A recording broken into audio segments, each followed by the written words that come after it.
Komal's kitchen and व्लॉग्समध्ये आज तुमचं खूप खूप स्वागत आहे। तर आज मी तुमच्यासाठी घेऊन आलेले आहे अतिशय सुंदर आणि टेस्टी अशी बासुंदी। एकदम सिंपल रेसिपी आहे आणि एकदम सिंपल पद्धतीने मी आज तयार केलेली आहे ही रेसिपी। तर आवडली तर चॅनलला नक्की सबस्क्राइब करा, व्हिडिओला लाईक करा आणि शेअर करा। तर तुम्ही बघू शकता किती सुंदर आपली बासुंदी इथे तयार झालेली आहे। तर त्यासाठी मी घेतलेला आहे 1 लिटर दूध। तर इथे मी अमूलचं गोल्ड दूध वापरलेलं आहे, तर तुम्ही कुठलंही दूध वापरू शकता। तर इथे 1 लिटर मी दूध घेतलेलं आहे आणि आता आपण दोन्ही साइडने पॅकेट ओपन करून घेऊ, त्यानंतर कट करून घ्यायचं।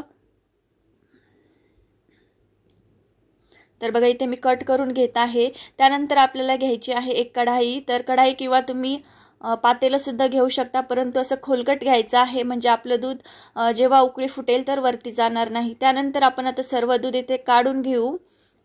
तर भांडं घेताना पहिलं स्वच्छ करून घ्यायचं, कारण स्वच्छ भांडं नसेल तर दूध फुटण्याचे चान्सेस असतात। त्यामुळे कढाई किंवा पातेलं जे काही तुम्ही घेणार ते पहिलं स्वच्छ करून घ्यायचं आहे। तर तुम्ही बघू शकता इथे मी सर्व दूध काढून घेतलं कढाईमध्ये आणि एकदा मिक्स करून घ्यायचं। त्यानंतर एक उकळी येऊपर्यंत आपल्याला गॅसची फ्लेम हाय ठेवायची आहे। तर हाय फ्लेमवरती आता मी ठेवलेला आहे। तर तुम्ही बघू शकता इथे दुधाला हळूहळू आता उकळी फुटायला लागली।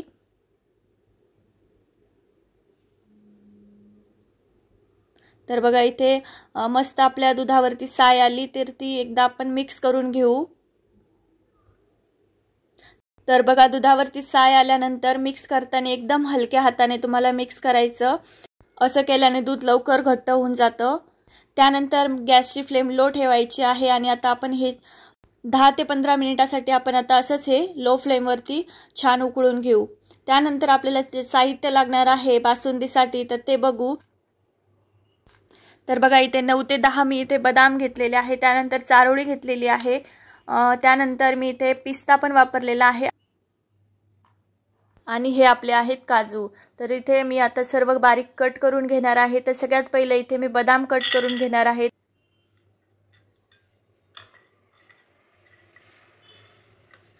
तर बघा ड्रायफ्रुट्स कट करताना मी इथे जास्त बारीक सुद्धा कट करणार नाही, तर थोडेसे जाडसरच ठेवणार आहेत, म्हणजे आपल्याला बासुंदी खाताना खूप सुंदर अशी टेस्ट त्याची लागेल। तर इथे मी सर्व बदाम आता कट करून घेणार आहेत। तर तुमच्याकडे जे काही ड्रायफ्रुट्स अवेलेबल असतील तर ते तुम्ही वापरू शकता। तर इथे मी बदाम, काजू, चारोळी आणि पिस्ता वापरलेला आहे।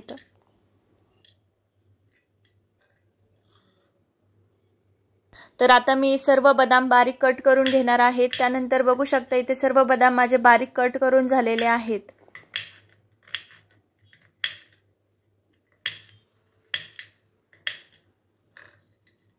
त्यानंतर आता मी काजू सुद्धा अशाच पद्धतीने बारीक कट करून घेणार आहेत। तर बघा जेव्हा तुम्ही मार्केटमधनं काजू घेऊन येता तर अशा पद्धतीने त्यांना कट करून ठेवायचे, म्हणजे आपले काजू जास्त दिवस टिकतील, खराब पण होणार नाही। तर आता इथे मी सर्व काजू कट करून घेते।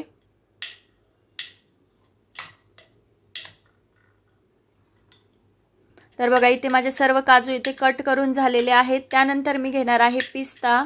तर पिस्ता पण अशाच पद्धतीने आपल्याला बारीक कट करून घ्यायचा आहे।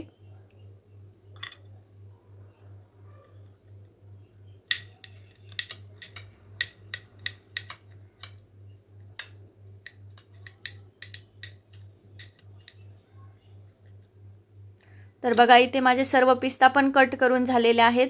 तर त्यानंतर आता मी ॲड करून घेणार आहे सोबतच चारोळी। तर बघा एवढे सारे मी ड्रायफ्रुट्स वापरलेले आहेत, तुमच्याकडे जेवढे असतील तेवढे तुम्ही वापरू शकता।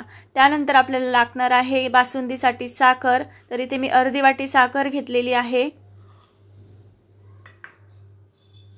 त्यानंतर बासुंदीसाठी आपल्याला लागणार आहे खूप इम्पॉर्टंट गोष्ट, तर ती आहे इलायची पावडर। तर इलायची पावडर तुम्हाला ॲड करायचीच आहे बासुंदीमध्ये, तुम्ही स्किप नाही करायची। त्यानंतर आपण आता बघू दूध आपलं किती घट्ट झालेलं आहे। तर बघू शकता बऱ्यापैकी आपलं दूध घट्ट होत आलेलं आहे। एकदा मिक्स करून घ्यायचं,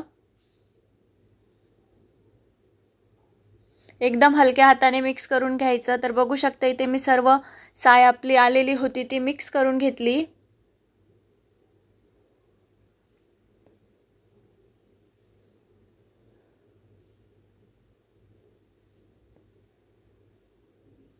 तर बघा इथे परत एकदा साय आलेली होती, तर ती मी परत एकदा मिक्स करून घेतली. तर तुम्ही बघू शकता मस्त आपलं दूध इथे घट्ट झालेलं आहे. त्यानंतर मी आता ॲड करून घेणार आहेत आपले ड्राय फ्रूट्स. तर बघा इथे मी सर्व ड्राय फ्रूट्स ॲड करून घेणार आहेत, म्हणजे आपले दुधामध्ये ते शिजल्या जातील. बघा ड्राय फ्रूट्स मी ॲड करून घेतले. त्यानंतर मिक्स करून घ्यायचं व्यवस्थित. एकदम हलक्या हातानेच मिक्स करायचं आहे. तर बघा आज आहे संकष्ट चतुर्थी, तर तुम्ही आज देवाला प्रसाद म्हणून सुद्धा बनवू शकता किंवा उपवासाला सुद्धा खाऊ शकता. तर बघा इथे फक्त आपल्याला आता 5 ते 10 मिनिट लागणार आहे. त्यानंतर आपली बासुंदी रेडी होणार आहेत.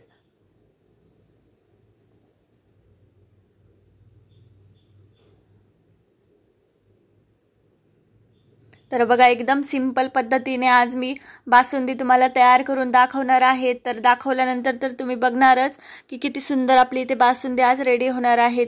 तर तुम्ही बघू शकता बऱ्यापैकी आपलं दूध घट्ट झालेलं आहे. तर तिथपर्यंत मी तुम्हाला दाखवलं तिथपर्यंत आपलं दूध होतं आणि आता बघू शकता दूध आपलं किती कमी झालेलं आहे. तर बऱ्यापैकी आपलं दूध घट्ट झालेलं आहे.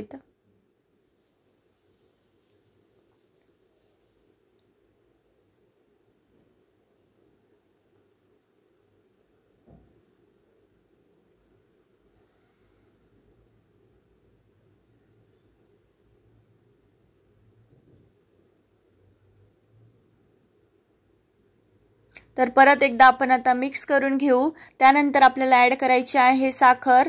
तर बघा इथे अर्धी वाटी साखर घेतलेली आहे, ती आपण आता ॲड करून घेऊ.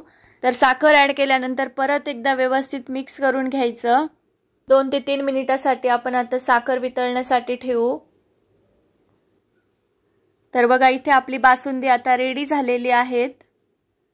त्यानंतर आपल्याला गॅस बंद करून घ्यायचा आणि त्यानंतर आपण आता ॲड करणार आहे बासुंदीमध्ये इलायची पावडर. तर इलायची पावडर आपल्याला लास्टला ॲड करायची आहे, ते पण गॅस बंद केल्यानंतर. तर इथे मी गॅस बंद करून घेतला आणि आता इलायची पावडर ॲड करून घेतली. त्यानंतर इलायची पावडर पण आपल्याला हलक्या हाताने मिक्स करून घ्यायची.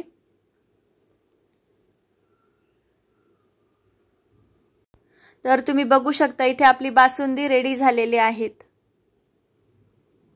त्यानंतर तुम्हाला आता एका बाउलमध्ये मी तुम्हाला काढून दाखवते. तर बघा इथे एक बाउल घेतलेला आहे मी. त्यानंतर त्यामध्ये आता बासुंदी काढून दाखवते. तर तुम्ही बघू शकता किती सुंदर आपली इथे बासुंदी रेडी झालेली आहे. रेसिपी आवडली असेल तर चॅनलला नक्की सबस्क्राईब करा, व्हिडिओला लाईक करा आणि शेअर करा. आणि अशा पद्धतीने एकदा नक्की बासुंदी तयार करून बघा. अतिशय सुंदर आणि एकदम सिंपल पद्धतीने मी तुम्हाला बासुंदी करून दाखवलेली आहे. चॅनलवर जर तुम्ही नवीन असाल तर चॅनलला नक्की सबस्क्राईब करा आणि व्हिडिओला लाईक करा.